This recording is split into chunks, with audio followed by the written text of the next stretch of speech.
Asthma teaches you never to take a single breath for granted. When simply breathing becomes a conscious effort, you realise just how much strength it takes simply to stay alive. Now, I've not only seen that as a clinician working in A&E as a GP, one of the scariest moments is to have a child come in who's having an asthma attack, or worse still, have it in your GP surgery when you're trying to deal with the inhalers of how many puffs patients are having. What do you do when they deteriorate? But I have a personal story too, if we're declaring interest, to share with the member for Bournemouth. I suffered with mild asthma growing up as a kid and into my teens, but ended up on an intensive care unit when I had my appendix taken out. I ended up with bilateral pneumonia, which is highly unusual in its first place, but even more so when it's a doctor as well. We seem to be the most complicated ones to treat. But it meant afterwards I was left with significant breathing problems and symptoms that behave like asthma, so much so I would need steroids to try and solve them. Was under the Brittle Asthma Clinic as well in Oxford when I lived there. So I know firsthand what it's like to suffer when you can't breathe, what it's like when you see your ability to run taken away from you, or worse still, wake up in the middle of the night in a panic. So this is a very timely and important debate that the member for Strangford had brought forward, and he has my sympathies and gratitude for doing so. And on that line, I'd like to also thank the Asthma and Lung UK for all their work that they do to highlight this issue, because as we've heard, with 7 million people suffering, this is the bread and butter of the NHS. From primary care to secondary care, day in, day out, people are being treated, diagnosed with asthma. So as we wait for the 10-year plan from the NHS for next month, it does provide today the chance for us to ask where we have got to with the government, because the last government did come forward with the major conditions strategy. Alas, the new government decided to take a different direction. Of course, that is their prerogative. No government is bound by its predecessors. But it does raise the question, what next? The government would need to set out what it will do as an alternative to tackle asthma and other respiratory conditions.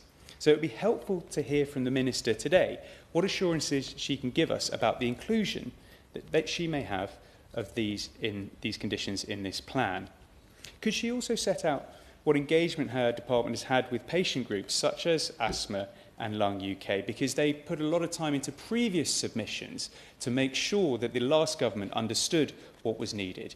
And it'd be sad to see that replication being needed, but of course the work not lost. Now, part of dealing with asthma and respiratory conditions is vaccines and prevention. Work's clearly needed to be done to increase the uptake of the RSV vaccine.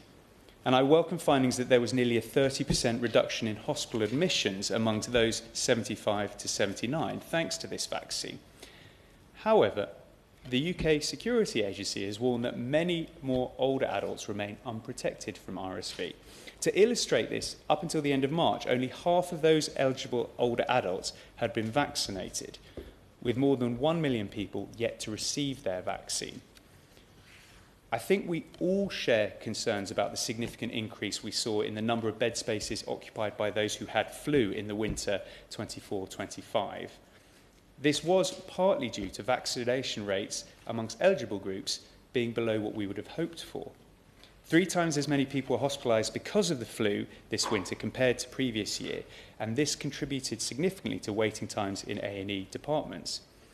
Without a clear increase in vaccination, the NHS will continue to face difficulties in urgent and emergency care.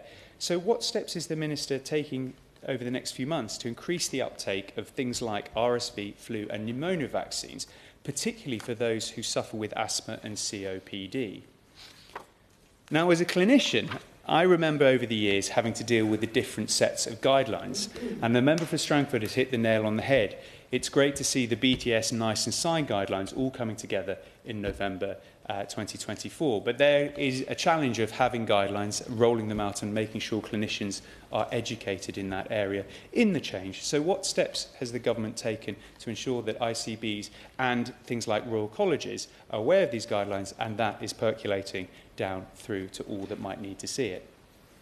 Within that is access to pheno testing, an important step to understanding how you have helping you to make a diagnosis.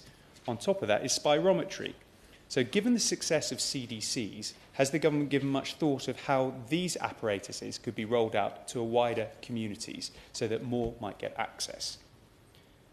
One thing is really important when it comes to respiratory diseases, and especially asthma, is smoking cessation. Now, we've had the vapes bill that's gone through, but I'd be keen to understand, is there any targeted approach for those who suffer with asthma to try to help them reduce smoking?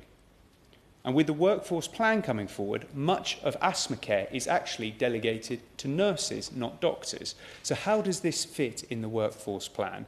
And will there be special consideration given to respiratory nursing both in primary care and secondary care, as they, after all, have become the experts in knowing exactly what to prescribe and when?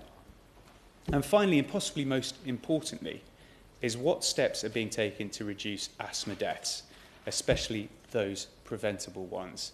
I think the word preventable is the biggest key here, and I'd be keen to hear from the Minister as to how the government tends to tackle this problem. Chair, after all, when it comes to breathing, it's the first thing we take and it's the last thing we give, but we rarely notice it until it's gone, or in the case of asthma, until it's threatened. I know the Minister understands this. I know the people out there watching will understand this, and I hope it transforms into policy. Thank you.